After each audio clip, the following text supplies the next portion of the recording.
നമസ്കാരം. സോംജീസ് മിററിൽ Sunday stock ടോക്കിലേക്ക് എല്ലാവർക്കും സ്വാഗതം. മാർക്കറ്റ് ഈ ആഴ്ചയും മൈനസായിട്ട് തന്നെ അവസാനിച്ചു.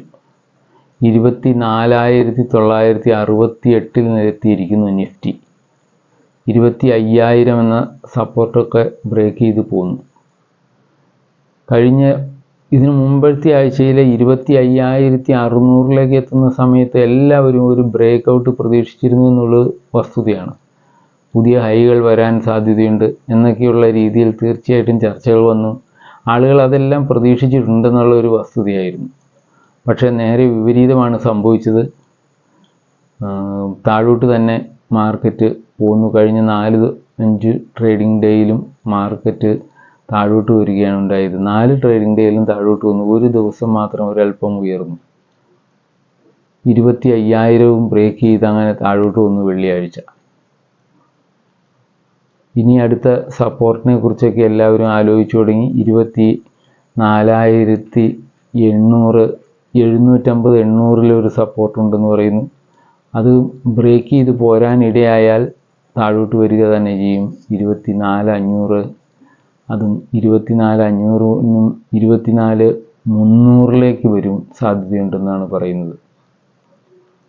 ഞാൻ താഴോട്ട് വരുന്നതിനെക്കുറിച്ച് ഇപ്പോഴൊന്നും കൂടുതൽ ആലോചിക്കുന്നില്ല. കാരണം മാർക്കറ്റിൻ്റെ ഇന്നത്തെ അവസ്ഥ വെച്ച് നോക്കുമ്പോൾ നല്ല റിസൾട്ടുകൾ അടുത്ത ആഴ്ച വരുമ്പോൾ അതിനനുസരിച്ച് തന്നെ മാർക്കറ്റ് മുന്നേറുമെന്നാണ് ഞാൻ പ്രതീക്ഷിക്കുന്നത്. മാർക്കറ്റിന് ശക്തമായ ഒരു സപ്പോർട്ട് കൊടുക്കുന്ന ന്യൂസുകളൊന്നും തന്നെ വന്നില്ല. കഴിഞ്ഞ ആഴ്ച വന്ന റിസൾട്ടുകളൊന്നും അത്ര ഗംഭീരമായ റിസൾട്ടുകളായി എന്ന് പറയാൻ പറ്റില്ല. അതായത് ലീഡിങ് സ്റ്റോക്കുകളുടെ റിസൾട്ടുകൾ പലതും നിരാശപ്പെടുത്തി. TCS വന്നത്, ടെക് മഹീന്ദ്ര, ഇങ്ങനെയുള്ള സ്റ്റോക്കുകളൊക്കെ പലപ്പോൾ നിരാശാജനകമായ റിപ്പോർട്ടാണ് പുറത്തുവിട്ടത്. അതിനനുസരിച്ച് തന്നെ മാർക്കറ്റും പ്രതികരിച്ചു എന്ന് വേണം പറയാൻ. ഈ ആഴ്ച അവസാനം മാർക്കറ്റ് ക്ലോസിങ്ങിന് ശേഷം വന്നിട്ടുള്ള റിസൾട്ടുകൾ പക്ഷേ അടുത്ത തിങ്കളാഴ്ചയും ഒക്കെ മാർക്കറ്റിനെ സ്വാധീനിക്കാനിടയുള്ളതാണ്. മാർക്കറ്റ് എവിടെ നിൽക്കണം, എങ്ങനെ പെരുമാറണമെന്ന് നിശ്ചയിക്കുന്ന വമ്പൻ കമ്പനികളുടെ റിസൾട്ടാണ് കഴിഞ്ഞ വെള്ളിയാഴ്ചയും ഈ ശനിയാഴ്ചയുമായിട്ട് വന്നിട്ടുള്ളത്. Reliance industries, HDFC bank, ICICI bank, ഈ ഷെയറുകളുടെ റിസൾട്ടുകൾ തീർച്ചയായിട്ടും മാർക്കറ്റിനെ സ്വാധീനിക്കും. അടുത്ത ആഴ്ച അവയായിരിക്കും ഇതിനെ ലീഡ് ചെയ്യുക എന്ന് എനിക്ക് തോന്നുന്നു. റിലയൻസിൻ്റെ റിസൾട്ട് നല്ല റിസൾട്ടാണ് അവർ പുറത്തുവിട്ടിട്ടുള്ളത്. അവരുടെ റിസൾട്ടിനെ അനുസരിച്ച് മാർക്കറ്റിൽ ഒരു പോസിറ്റീവ് ചലനം ഉണ്ടാവുകയാണെങ്കിൽ തീർച്ചയായിട്ടും 25,000-നും 25,500-നും ഇടയിലേക്ക് മാർക്കറ്റ് നീങ്ങുമെന്ന് തന്നെ പ്രതീക്ഷിക്കാം അടുത്ത ആഴ്ച. റിലയൻസ് ഇൻഡസ്ട്രീസ് അവരുടെ നല്ല റിസൾട്ടാണ് യഥാർത്ഥത്തിൽ പുറത്തുവിട്ടിട്ടുള്ളത്.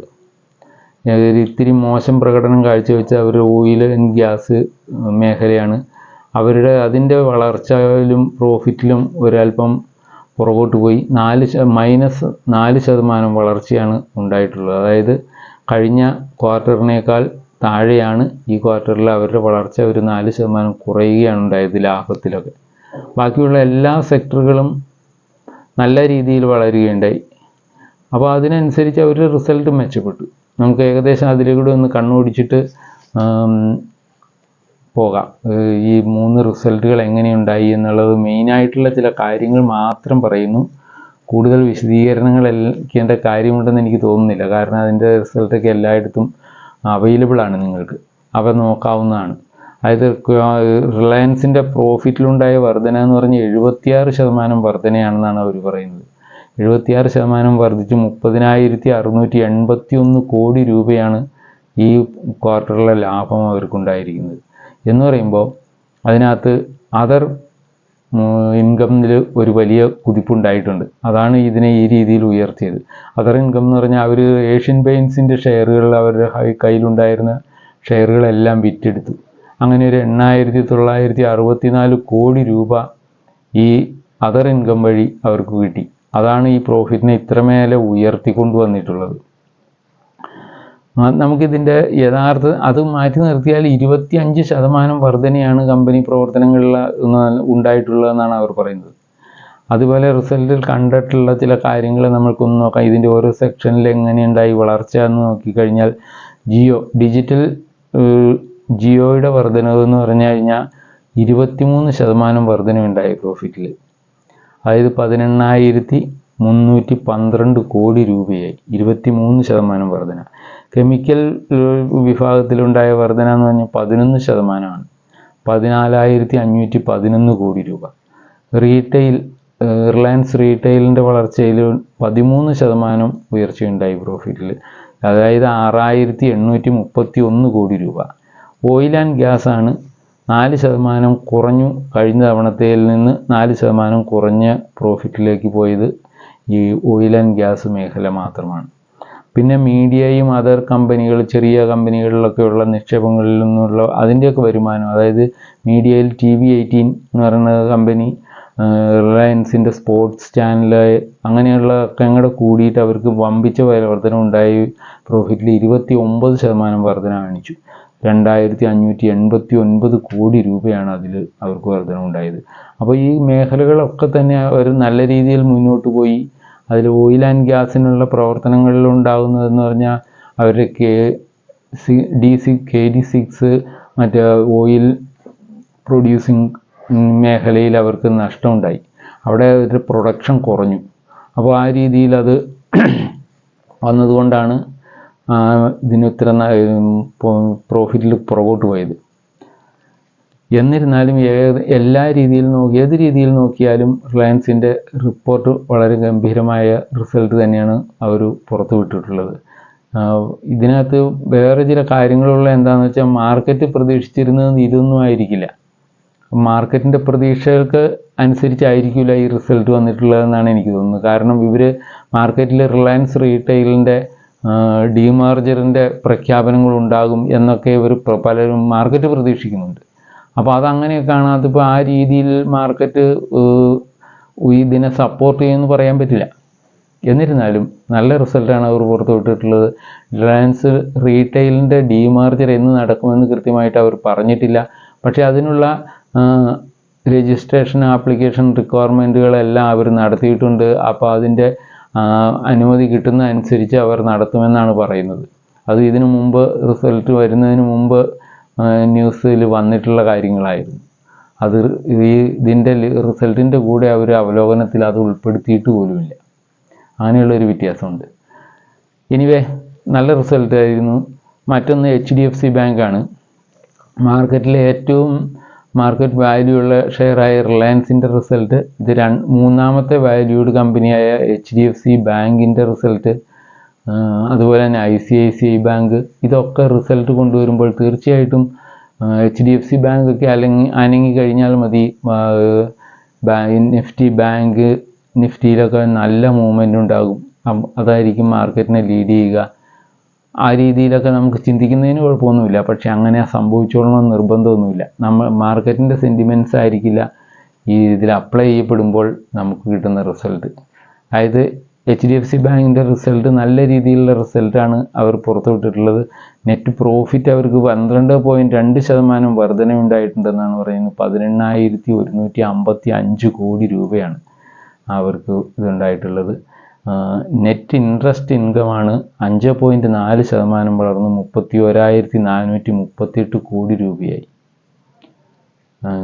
അതിൻ്റെ NPAക്കൊക്കെ ചെറിയ വ്യത്യാസങ്ങളേ വന്നിട്ടുള്ളൂ. അതുകൊണ്ട് അതൊന്നും അത്ര വലിയ കാര്യമാണ് എന്ന് പറയാൻ പറ്റില്ല. ഗ്രോസ് NPA 1.4%, 1.33% കഴിഞ്ഞ ക്വാർട്ടറിൽ. ചെറിയ വ്യത്യാസങ്ങൾ. നെറ്റ് NPA 0.47% ആയി. 0.43% ആയിരുന്നു കഴിഞ്ഞ ക്വാർട്ടറിൽ. ചെറിയ ഒരു വ്യത്യാസം വന്നിട്ടുണ്ട്. പക്ഷേ ടോട്ടൽ ഇവരുടെ ഇതിനകത്ത് കാണേണ്ട വേറൊരു കാര്യം എന്ന് പറഞ്ഞാൽ, പ്രൊവിഷനായിട്ടും അവർ മാറ്റിവെച്ചിരിക്കുന്ന തുക വളരെ വലിയ തുകയാണ്. 9,000 കോടി രൂപ അവർ പ്രൊവിഷന് ഇട്ടിട്ടുണ്ട്. ഇത് ഈ കണ്ടിജൻസി അല്ലെങ്കിൽ എമർജൻസി ആവശ്യങ്ങൾക്ക് വരുന്ന എന്തെങ്കിലും പ്രശ്നങ്ങൾ തരണം ചെയ്യുന്നതിന് വേണ്ടിയുള്ള സൂക്ഷിപ്പാണ് ഈ പ്രൊവിഷനിങ്. അപ്പോൾ ഇതിനകത്ത് മാറ്റി വയ്ക്കുന്നത് 9,000 കോടി രൂപയാണ്. സാധാരണ ഇതിൽ ചെറിയ എമൗണ്ടുകളാണ് സാധാരണ ബാങ്കുകളെല്ലാം അവരുടെ റിസ്ക് അനുസരിച്ച് കുറഞ്ഞ ഒരു എമൗണ്ട് ആയിരിക്കും. ഇപ്പോൾ HDFC ബാങ്കിൻ്റെ പ്രൊവിഷനിൽ മാറ്റി വെച്ചിരിക്കുന്ന തുക എന്ന് പറഞ്ഞാൽ 36,600 കോടി രൂപയാണ്. HDFC ബാങ്ക് ആണെങ്കിൽ ഇപ്പോൾ പ്രഖ്യാപിച്ചിട്ടുള്ളത് ഒരു 5 രൂപ ഡിവിഡൻ്റാണ് ഒരു ഷെയറിന്. അവർ ബോണസ് പ്രഖ്യാപിക്കുമെന്നൊക്കെ മാർക്കറ്റിൽ ഇതുണ്ടായിരുന്നു, ന്യൂസുകളൊക്കെ ഉണ്ടായിരുന്നു. പക്ഷെ അങ്ങനെയൊന്നും സംഭവിച്ചിട്ടില്ല. അവരത് പ്രൊവിഷനിലേക്ക് മാറ്റി 36,600 കോടി രൂപയാണ് ഇപ്പോൾ അവരുടെ പ്രൊവിഷനിൽ നിൽക്കുന്നത്. എന്ന് പറഞ്ഞാൽ അവരെ ഉദ്ദേശിക്കുന്നത് എന്താണെന്ന് അവരിതിലൂടെ വെളിപ്പെടുത്തിയിട്ടില്ല. ബോണസ് തരാൻ ഉദ്ദേശിക്കുന്നുണ്ടോ അവരത് പറഞ്ഞിട്ടില്ല. ഈ ക്വാർട്ടറും അടുത്ത ക്വാർട്ടറും കൂടെ കഴിഞ്ഞു കഴിഞ്ഞാൽ അവരൊരു തീരുമാനത്തിലെത്തുമെന്ന് പലരും പ്രതീക്ഷിക്കുന്നുണ്ട്. ഇപ്പോൾ ഒരു ബോണസ് ഇഷ്യൂ അവർ ഉദ്ദേശത്തിലുണ്ടാവും എന്ന് തന്നെയാണ് മാർക്കറ്റ് പ്രതീക്ഷിക്കുന്നത്. HDFC ബാങ്കിൻ്റെ കഥ അങ്ങനെയൊക്കെയാണ്. നല്ല റിസൾട്ട് തന്നെയാണ്. തീർച്ചയായിട്ടും മാർക്കറ്റിനെ ചലിപ്പിക്കാൻ പറ്റിയ ഒരു റിസൾട്ട് ആവുമെന്ന് ഞാൻ പ്രതീക്ഷിക്കുന്നു. ICICI ബാങ്കിൻ്റേതാണ് മറ്റൊന്ന്. ICICI ബാങ്കിൻ്റെ പ്രോഫിറ്റിലൊക്കെ നല്ല വർധനയുണ്ടായിട്ടുണ്ട്. 15.4% വർധനയാണ് ഇയർ ഓൺ ഇയർ ഉണ്ടായിട്ടുള്ളത് നെറ്റ് പ്രോഫിറ്റിൽ. അസറ്റ് ക്വാളിറ്റിയൊക്കെ രണ്ട് ബാങ്കിൻ്റെയും സ്റ്റേബിളായിട്ടാണ് റേറ്റ് ചെയ്യപ്പെട്ടിരിക്കുന്നത്. എല്ലാ തരത്തിലും മുന്നോട്ട് നോക്കുമ്പോഴും പലരും ഏറ്റവും കൂടുതൽ പ്രോഗ്രസ് കാണിക്കുന്നത് ICICI ബാങ്കാണെന്ന് പറയുന്നു. HDFC ബാങ്കിനേക്കാളും കൊടാക് മഹീന്ദ്ര ബാങ്കിനേക്കാളും എല്ലാം ആക്സിസ് ബാങ്കിനേക്കാളും. ആക്സിസിൻ്റെ റിസൾട്ട് വന്നത് മോശം റിസൾട്ട് ആയിരുന്നതായിട്ടാണ് മാർക്കറ്റ് കണക്ക് കൂട്ടിയത്. അതിന് ഇത്തിരി മോശമായ കാരണങ്ങൾ കൂടി ഉണ്ടായി എന്നുള്ളത് കൊണ്ട് അത് മൈനസ് കാണിച്ചു കഴിഞ്ഞ ആഴ്ച. അപ്പോൾ അതിനെ മാറ്റി നിർത്തിയാൽ ICICI ബാങ്ക് കൊടാക് മഹീന്ദ്ര ബാങ്കിനേക്കാളും ഒക്കെ HDFC ബാങ്കിനേക്കാളും ഒക്കെ മാർക്കറ്റിൽ ലീഡ് ചെയ്യാനുള്ള സാധ്യത കൂടുതൽ പറയുകയാണ് എല്ലാവരും. അതിൻ്റെ എല്ലാ തരം പ്രവർത്തനങ്ങളിലും അവർ പുരോഗമിച്ചിട്ടുണ്ട് എന്നുള്ളത് കൊണ്ടാണ് അങ്ങനെ വന്നത്. അത് നെറ്റ് പ്രോഫിറ്റ് 12,768 കോടി രൂപയായി. 15.4% വളർച്ചയാണ് ഇയർ ഓൺ ഇയർ അവരിൽ ഉണ്ടായിട്ടുള്ളത്. അതിനകത്ത് ഗ്രോസ് NPA എന്ന് പറയുന്നത് 1.67% ആയിരുന്നു കഴിഞ്ഞ ക്വാർട്ടറിൽ. അത് അതേപോലെ നിലനിൽക്കുകയാണ് ഈ ക്വാർട്ടറിലും. അതേസമയം നെറ്റ് NPAക്ക് ചെറിയൊരു മാറ്റമുണ്ട്. 4.1% 0.41% ആയിട്ടുണ്ട് ഇപ്പോൾ. അത് 0.39% കഴിഞ്ഞ ക്വാർട്ടറിൽ ഉണ്ടായിട്ടുള്ളത്. ICICI ബാങ്കിൻ്റെ പ്രൊവിഷനിൽ അങ്ങനെ അത്ര വലിയ നീക്കിയിരിപ്പൊന്നുമില്ല. 1,814 കോടി രൂപ. 890 കോടിയായിരുന്നു കഴിഞ്ഞ ക്വാർട്ടറിൽ നീക്കി വെച്ചത്. ഇത്തവണ ഒരു 1,814 കോടി രൂപയാണ് നീക്കി വെച്ചിട്ടുള്ളത്. ഇത് മറ്റേതുമായിട്ടും താരതമ്യം ചെയ്യുന്നതിൽ കേൾക്കുമ്പോൾ അറിയാൻ വേണ്ടി പറഞ്ഞു എന്നേ ഉള്ളൂ കേട്ടോ. അതായത് 36,600 കോടി രൂപ പ്രൊവിഷനിൽ നിൽക്കുന്ന HDFC ബാങ്കുമായിട്ട് നോക്കുന്ന ഒരവസരത്തിൽ അതിൻ്റെ വ്യത്യാസം അറിയാൻ വേണ്ടി പറഞ്ഞാണ്. എനിവേ 3 റിസൾട്ടുകൾ നമ്മൾ കണ്ടു. 3 റിസൾട്ടുകളും നല്ല രീതിയിൽ തന്നെ മാർക്കറ്റിനെ സ്വാധീനിക്കുമെന്ന് നമുക്ക് പ്രതീക്ഷിക്കാം. തിങ്കളാഴ്ച മാർക്കറ്റ് അതിനനുസരിച്ചുള്ള ഒരു പ്രതികരണം കാണിക്കട്ടെ. നിങ്ങൾ ശ്രദ്ധിക്കുക. ഇനിയും വരാനുള്ള റിസൾട്ടുകളൊക്കെ ഉണ്ട്. നല്ല നല്ല റിസൾട്ടുകൾ വരാനുണ്ട്. ബാങ്കുകളിൽ തന്നെ മറ്റു ബാങ്കുകളിലൊക്കെ നല്ല പോസിറ്റീവായിട്ടുള്ള റിപ്പോർട്ടുകളാണ് വന്നത്. സെൻട്രൽ ബാങ്കിൻ്റെ റിസൾട്ട് വന്നിരിക്കുന്നു. അത് നല്ല രീതിയിൽ ഉയർച്ച കാണിച്ചിട്ടുണ്ട്. 76% അതിൻ്റെ പ്രോഫിറ്റ് ഉയർന്നതായിട്ടൊക്കെ പറയുന്നത്. അപ്പോൾ ബാങ്കുകളുടെ എല്ലാ റിസൾട്ടുകളും അത് ഏകദേശം അങ്ങനെയൊക്കെ ആവുമെന്ന് പ്രതീക്ഷിക്കാം നമുക്ക്. എനിവേ എന്നെ ശ്രമിച്ച എല്ലാവർക്കും നന്ദി. നിങ്ങളാണ് എൻ്റെ ശക്തി. നിങ്ങളുടെ പ്രതികരണങ്ങൾ ഉണ്ടാകട്ടെ. ആദ്യമായി കാണുന്നവരൊന്ന് സബ്സ്ക്രൈബ് ചെയ്ത് സഹായിക്കുക. ഓക്കെ, വീണ്ടും കാണുന്നവരെ നമസ്കാരം.